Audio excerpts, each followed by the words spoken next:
यह कहानी तब की है जब मैं क्लास 12 में था। मुझे शुरुआत में प्यार के बारे में न कुछ पता था न नहीं हमें उसमें इंटरेस्ट था। मेरे सभी दोस्तों के पास गर्लफ्रेंड थी और उसमें से कुछ दोस्त मेरा मजाक भी उड़ाते थे, लेकिन मैं उनके बातों को इग्नोर कर दिया करता था क्योंकि मुझे ये सभी चीजें टाइम पास लगती थी। वो कहते हैं न कि ऊपर वाले ने हर किसी के लिए किसी न किसी को बनाया है, शायद मेरे लिए भी उसने किसी को भेज रखा था। धीरे धीरे वक्त बीता चला गया और मैं 12 पास कर दिल्ली आ गया अपने आगे के पढ़ाई के लिए।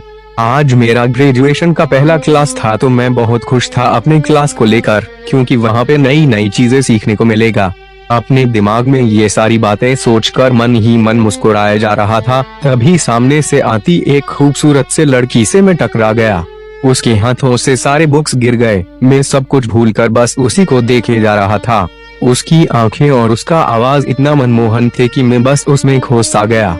तभी उसने कहा, वो हेलो ध्यान कहाँ है, मेरा बुक उठाओ। मैंने कहा है सॉरी। उसके बाद वो क्लास में चली गई। उस वक्त पहली बार दिल में कुछ कुछ सा फील होने लगा उस अजनबी लड़की के लिए। मैं अपने क्लास में पूरा दिन उसके बारे में ही सोचता रहा।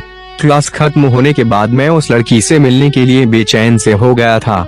तभी वो मेरे सामने से अपने दोस्तों के साथ बात करते हुए आ रही थी। मैंने उससे बात करना का सोचा लेकिन कर नहीं पाया। मैं मन ही मन उस लड़की को अपना दिल दे चुका था। एक दिन की बात है, मैं अपने घर से कॉलेज के लिए जा ही रहा था कि मेरी नजर उस लड़की पे पड़ी। मैं भटका हुआ उसके पास गया और मैंने उसको हाय बोला। फिर कुछ देर हम दोनों में बातें हुई और हम दोनों अपने क्लास में चले आए। धीरे धीरे हम दोनों की दोस्ती प्यार में बदल गया। जब हम दोनों कॉलेज से घर जा रहे थे, बीच रास्ते में तेज बारिश होने लगा। सामने कोई घर था नहीं तो हम दोनों एक घने पेड़ के नीचे चले गए। धीरे धीरे बारिश और तेज हो गई। इससे बचने के लिए वो मेरे पास आ गई। हम दोनों एक दूसरे को बेहद करीब खड़े थे, सांसें गर्म हो गई थीं। मैं उसको किस करने वाला ही था कि वो सहम गई और वो वहाँ से दूर चली गई। हम दोनों के रिलेशनशिप के 2 साल हो चुके थे। मैंने उससे पूछा क्यों न हम लोग अगले साल शादी कर ले। वो बोली मैं अपने घर पे तुम्हारे बारे में बताऊंगी। लड़का खुशी खुशी अपने घर चला जाता है। उधर लड़की के बातों को सुनकर उसे कहते हैं कि तुम उस लड़के से दूर रहेगी। लड़की कहती है मैं उसके बिना नहीं रह सकती, लेकिन उसके घर वाले उसकी एक बात नहीं सुनते हैं।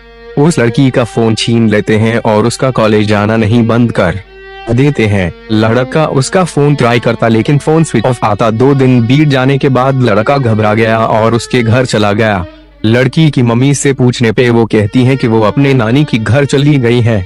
सच तो ये था कि वो लड़की अभी भी घर पे ही थी। लड़का रोता हुआ घर चला जाता है। पूरा दिन उसके बारे में सोचते रहते हैं। वक्त बीतने के बाद लड़की के घर वाले उसका शादी कर देते हैं। फिर 1 साल बाद उस लड़के को एक पत्र लिखती हैं जिसमें वो अपने साथ हुए सभी बात उसको बताती हैं, लेकिन तब तक बहुत देर हो चुका था। लड़का पागलों की तरह रोना शुरू कर देता है। कहता है मैं नहीं जीना चाहता तुम्हारे बिना। इतना कहते ही वो वहीं गिर जाता है। समाप्त आसान नहीं होता प्यार करना। बहुत किस्मत वाले वे लोग होते हैं जिनको अपना प्यार मिल पाता है, नहीं तो पूरी जिंदगी दर्द के सिवा कुछ नहीं देती। ये मोहब्बत कैसी लगी कहानी हमें आप अपने कमेंट के माध्यम से बता सकते हैं।